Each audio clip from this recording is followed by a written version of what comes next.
साथियों, जय हिंद, जय भारत, वंदे मातरम। मैं आपका साथी वेटरन ओम प्रकाश। आज का मंथन हमारा रहेगा भारत का भविष्य और जो भारत के बच्चों का जीवन दांव पे लग रहा है डे बाय डे। और ये घटनाएं जो एक राजस्थान की नहीं, पूरे देश की घटनाएं हैं। और ये घटनाएं हैं बोरवेल और बोरवेल में गिरकर मरने वाले बच्चों की। कुछ ही नसीब वाले बच्चे होते हैं जिनको भगवान ने लंबी सांसें दी होती है, तो वो सकुशल बाहर आ जाते हैं। लेकिन जैसे कि दौसा जिले के इस आर्यन की किस्मत ठीक नहीं थी और 56 घंटे के जद्दोजिहाद के बाद जब वो बाहर निकला तो कोई मूवमेंट नहीं था और डॉक्टर ने उसको डेड डिक्लेयर कर दिया। यहाँ सोचने वाली बात यह है कि उस बच्चे को 56 घंटे में किसी भी तरह एक बूंद पानी नहीं पहुंचाया जा सका। ये ग्राउंड रिपोर्ट है, चाहे कोई कुछ भी कहे, लेकिन ये ग्राउंड रिपोर्ट है। आप पता नहीं, इसके ऊपर अभी हजारों वीडियो बनेंगे, देखेंगे। अच्छा, अब मैंने इसके अंदर जो नेशनल जो इलेक्ट्रॉनिक मीडिया आज तक की 2 क्लिप डाली है कि आप उसको देखना कि किस तरह से मतलब अभी तक 16,000 से ऊपर लोग इस तरह के गड्ढों, बोरवेल, ये मैन होल आदि में मर के खत्म हो चुके हैं। मैं बात करूंगा पहले सिर्फ बोरवेल की। बोरवेल एक तो सरकार खुद खुदवाती है, स्टेट गवर्नमेंट या सेंट्रल गवर्नमेंट जो भी है अपने एओआर में, एरिया और रेस्पॉन्सिबिलिटी के अंदर। और जब ये तो इसका एक सिस्टम होता है कि इसको सैंक्शन किया जाता है। सैंक्शन होने के बाद में सरकार हो चाहे प्राइवेट हो चाहे खेतों में हो, इसका सिस्टम है कि ये सरकार के द्वारा सैंक्शन होने के बाद ही खुदाई होती है। खुदाई के अंदर कभी पानी निकलता है, कभी पानी नहीं निकलता है। पानी निकल गया तो किसान ने अपना उसका बांध के और उसको अपना पानी निकाल के खेती शुरू कर दी, अदरवाइज उसको खुला छोड़ दिया। लेकिन हमारी सरकारों को अभी तक ये अकल नहीं आई है और 2010 के अंदर सुप्रीम कोर्ट की गाइडलाइन के बावजूद भी किसी सरकार ने ये एक्शन नहीं किया कि वो स्ट्रिक्ट से स्ट्रिक्ट पॉलिसी बनाए और इसमें फीडबैक वापस लेके जिसको सैंक्शन किया है कि क्या उसमें पानी निकला और नहीं निकला तो उसका ढक्कन देख के किस तरह से बंदोबस्त करके वो सर्टिफिकेट सरकारी अधिकारी तब जारी करे कि जब उस पर ढक्कन लग जाए। और दूसरी बात, जैसे ये आर्यन गया तो आर्यन जिसके भी चाहे अपने घर में गया तो उनके फादर को भी जेल होनी चाहिए। अगर अपने घर के ट्यूबवेल में गिरा है तो फादर को भी जेल होनी चाहिए। जब तक जुडिशरी इस तरह के मामलों के वो आपराधिक घोषित नहीं करेगी, आपराधिक, तब तक ये इसको कोई सीरियस नहीं लेगा, कोई नहीं लेगा। सबको पता कि कुछ नहीं होने वाला है। 140 करोड़ की आबादी वाला देश है, इसमें ऐसी आम बात चलती रहती है। लेकिन ये खिलते कमल है, ये खिलते फूल है इस देश के, जो कल का भविष्य इस देश का है। आप सोचिए, आज 5 से 7 साल का बच्चा 56 घंटे उस बोरवेल में 150 से 60 फीट की दूरी के ऊपर, और मतलब समझो कि सोमवार को गिरा था, बुधवार को तक 56 घंटे का रेस्क्यू होने का मतलब कि 24 दूनी 48 और आगे मतलब कि 2.5 दिन, तो 2.5 दिन पानी का बूंद नहीं मिला।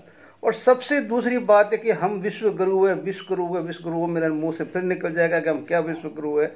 हमारे पास में वो संसाधन नहीं है कि जैसे छोटे छोटे यूरोपीय देश इस तरह की घटनाओं को 2-4 घंटे के अंदर निकाल के और अपना वो सब कुछ कर लेती है। उनके पास में उपकरण है, साधन है, संसाधन है। और यहां पर हमारे पास साधन है जय श्री राम। जय श्री राम बोलिए, आपका बच्चा बच जाएगा। मंदिर मस्जिद की लड़ाई कीजिए, आपका बच्चा बच जाएगा। ठीक है ना। और इसी के अंदर आप मतलब पूरे युवा को झोंक दीजिए, ऐसी घटनाएं नहीं होगी। हम तो इंतजार करते हैं कि भी राम जी आके खुद ही बचा लेंगे, मेहनत करने की जरूरत ही क्या है। अब आप सोचिए कि सरकार की मानसिकता देखिए। जब 2000 पहले से वयस्क और अवयस्क, वयस्क का मतलब ये होता है कि 18 साल के बाद के जो भी युवा है वो वयस्क में आ जाते हैं, उससे छोटे वाले वो अवयस्क में आते हैं। तो 14 साल तक के उम्र के बच्चे ही ज्यादातर उस बोरवेल की मतलब वो जो कैविटी है उसके अंदर जा सकते हैं। तो वो जो पहले बच्चों का आंकड़ा अलग था और जो ये जो मैन हॉल में, गड्ढों में, इनमें मरने वाले ये लोग जो सफाई कर्मचारी या इस तरह के जो कुछ होते थे, ये अलग होते थे। ये युवा होते थे परिपक्व होते थे या बुजुर्ग भी होते थे जो नौकरी करते थे या कैसे भी हो, तो इनका मौत का आंकड़ा अलग अलग था।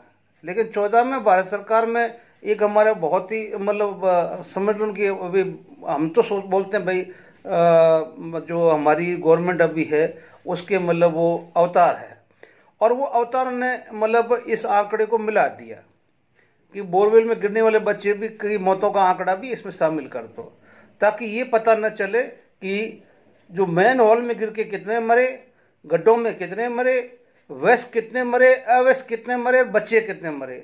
इसका झंझट ही खत्म, मतलब झंझट है, मर के खत्म हो गए, आबादी कम हुई। उनको आबादी की और देश में बढ़ते खर्चे की चिंता है, जिंदगी की चिंता नहीं है। उन यूरोपीय देशों को देखो जो एक एक बच्चे को गवर्नमेंट अपने पैदा किया, गवर्नमेंट ने उसको मतलब पालने के लिए खर्चा शुरू कर दिया, उसका पालन पोषण शिक्षा सब कुछ गवर्नमेंट कर रही है।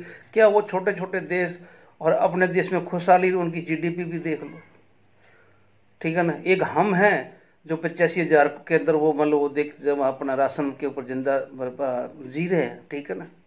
तो कहने का मतलब ये है कि ये चेक बैक का सिस्टम नहीं होगा तब तक ये आर्यन की मौत नहीं है, हत्या हुई है। 2.5 साल के अंदर हमारे गवर्नमेंट के पास में संसाधन नहीं होना, ये गवर्नमेंट की एक सबसे बड़ी नाकाम और हार है। लेकिन इतने मतलब जो प्रिंस 2015 में गिरा था उसके बाद का आंकड़ा मैंने आगे क्लिप में दिया है, आप देखना कि उसके अंदर के बाद में कितने लोग मारे गए, कितने बच्चे मारे गए। लेकिन यहां कोई भी जिम्मेवारी नाम की मतलब वो नहीं है कि भी किसको, जब तक इसको अपराध घोषित नहीं किया जाएगा, जिसका भी बोरवेल है उसके ऊपर अच्छी तरह से जेल नहीं होगी, जुर्माना नहीं होगा, तब तक कोई इस काम को नहीं करेगा और ना ये काम होगा। अब इसको संज्ञान सुप्रीम कोर्ट ने लिया, प्रिंस के मामले के बाद में ले लिया, और उससे पहले भी ले लिया था, सॉरी ये 2010 की बात है। और बड़े बड़े आंदोलन भी हुए हैं। जोधपुर में 2022 में बच्चा, उसका नाम भी आर्यन था, तो पूरे डिस्ट्रिक्ट के अंदर मतलब एक तरह से पूरा जुलूस निकाल कर पूरे सरकार को घेर के और इस बोरवेल के विरुद्ध कोई नीति बनाने के लिए बताया था। लेकिन गवर्नमेंट की आंख नहीं खुलती है और खुलेगी भी नहीं, क्योंकि हम वो देश है जहां अपराध घटना जो भी होगा, हत्या घटने के बाद में वो कैसे घटी है उसके बाद में हम अपना जो कानून बनाते हैं, वो ना घटे उससे पहले हम प्रिकॉशन ले लें, ये हमारे डीएनए में नहीं है। हम गुलाम होने के बाद आज़ाद होने की सोचते हैं, पहले हम गुलामी को आमंत्रित करते हैं, और जब गुलाम होते हैं तो फिर हम आज़ाद कैसे होना फिर हम सोचते हैं।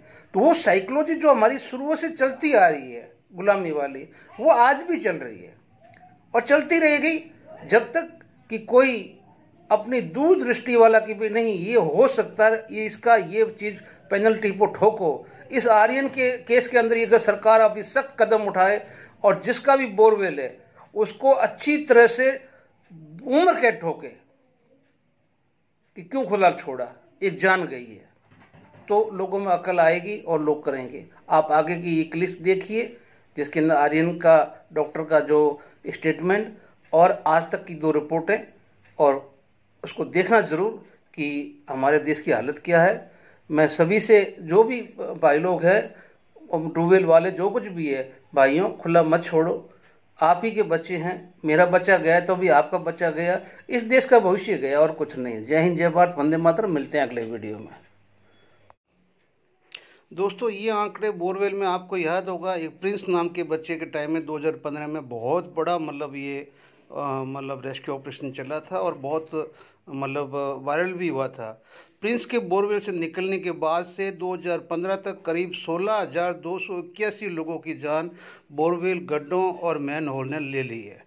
एनसीआरबी की 2006 से 2013 तक गड्ढों और मैन होल में गिरकर मरने वालों का रिकॉर्ड दर्ज करता था। 2014 से उसने इस सूची को बोरवेल में गिरकर मरने वालों को भी शामिल कर लिया। जय हिंद, जय भारत।